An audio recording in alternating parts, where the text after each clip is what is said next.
Hi, it's Michael Pilarski again, and we're going to do a short video on the third year of this Hugelkultur. We did a first year video and a second year. This is the first time we've done one for this year to give you an idea of how things progress.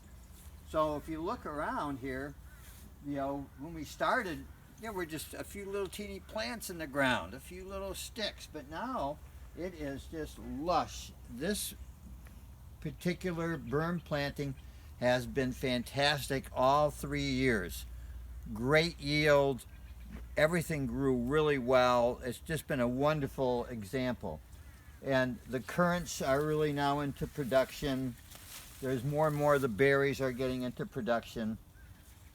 There's hardly any ground to be seen. It's all covered. And so we'll look at some things as we go along, but notice it's really easy to notice the big hops trellis in the back. The first year I put a few hops vines in a few holes in the back of the berm. It was just sticks and stumps, and no soil to speak of. But there was a few pockets I could shove a hops cutting in, a little plant. And the first year they just crept around. The second year they covered the bamboo trellis you see. And the third year, Ashley made this giant trellis with these tall poles and gave that for the hops to grow on. And we're going to get hundreds of pounds of hops from this system. So that's a good way of making use of the back of the Hugelkultur. The shrub component is definitely getting bigger, but let's look at the ground story component here just a little bit. This is a ground story pretty much solid of strawberries over the whole place. We planted strawberries along the trails the first year, and the second and third years they've pretty much completely filled in everywhere they can grow. And it makes picking a little difficult, but there's huge production of strawberries. It filled most of a chest freezer this year. Just the strawberries from this. So we have a really productive ground story here. Here's a crandall currant here. These are super tasty crandall currants, really big. Almost everything that you plant on a berm grows much bigger than it would out on the open ground, because the berm provides such a superior growing condition. A warm root zone holds the moisture, good drainage, and so and there's all that fertilizer from the decaying biomass down there. This berm has subsided some, but as you can see, it's still really tall. It's maybe sunk a foot or so over the last 2 years, but it's going to take a long time. It's never really going to get down to, like you might say, ground level. This is always going to be a mound. In maybe 20, 25, 30 years it will be subsided quite a bit more, but the plants subside with it, so you don't they'll work out fine. Here's a tea plant. This is so we can have our caffeine once we're cut off from Japan. So here's an apple tree. As I mentioned, there's berries. There's a lot of herbs in here. Here's some of the Veronicastrum, Culver's root. Here's some of these. Joe pieweed is just getting huge here. So there's a lot of medicinal plants on here, but it's mainly about food. Here's some beans on the trellis. The first year was solid beans. This year we haven't got as many beans up yet. Okay, so let's go over to this other section. So we'll turn it off for a sec here. Here's a mulberry tree. As you can see, it's putting on really stout growth. And there's also a Chinese Oregon grape here, you might say, or Mahonia. Here's a pineapple guava. So we have some really rare and tender plants up here. Here's some red currants. We haven't got around to picking all the red currants yet. Oops.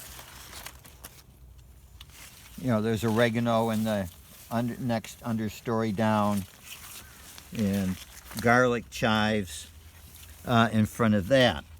So again, very multiple story system here. This is basically, you might say, a food forest, medicinal food forest. Some crozmia for color, lots of comfrey. We harvest and sell the comfrey leaf. In fact, that would be a job we could do today. And the hops are coming along nicely. They're going to be big this year. All right.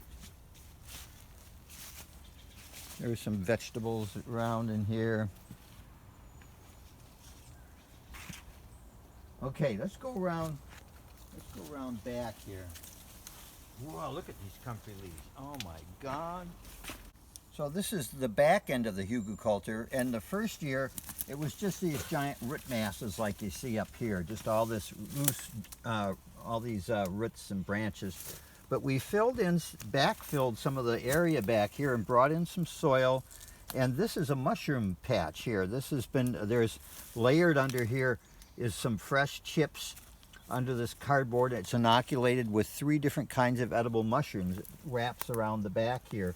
So this is the shady back end of the Hugelkultur. So we're growing certain things back here, such as the mushrooms.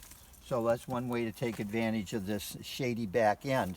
You can see we got some trees, you know, as part of the system. And this is the back end of the hops here. So let's go one more spot. Okay, so here we are in the 3rd year. And the first year, this was just bare dirt, you know, the bare Hugelkultur. And this, we're trying to, in a sense, shield ourselves from the outside world out there. And so this berm, and it's growing, what's growing on it is doing a great job. Just look at this wall of greenery we have here. This is Aronia berries. So we have Aronia berries that are starting to produce this year.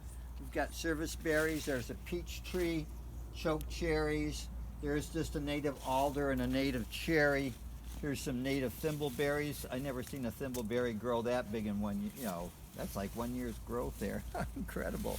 Thimbleberries, a wild elderberry, and there's a remnant cedar. So there's a mix here. Here's ferns. So this is a mix in this area of native and non-native, but just look at the look at how tall this stuff is growing. This is, like I say, 3 years. This is Cornelian cherry dogwood. It's doing fantastic. There's 2 of them in here, so that will give us Cornelian cherry dogwood. Here's Acorus calamus in the understory. That is giant growth for an Acorus calamus. Again, the strawberries running around, a bit of borage. You know, it's just a jungle of useful native and non-native plants, providing a wonderful screen from the neighbor and giving us production as well. So we're very pleased with how this berm is going. We'll have to show you what it looks like in the future. Here we are in year 3. So come back and visit again.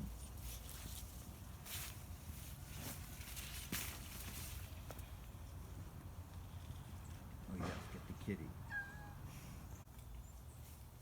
Decent to eat.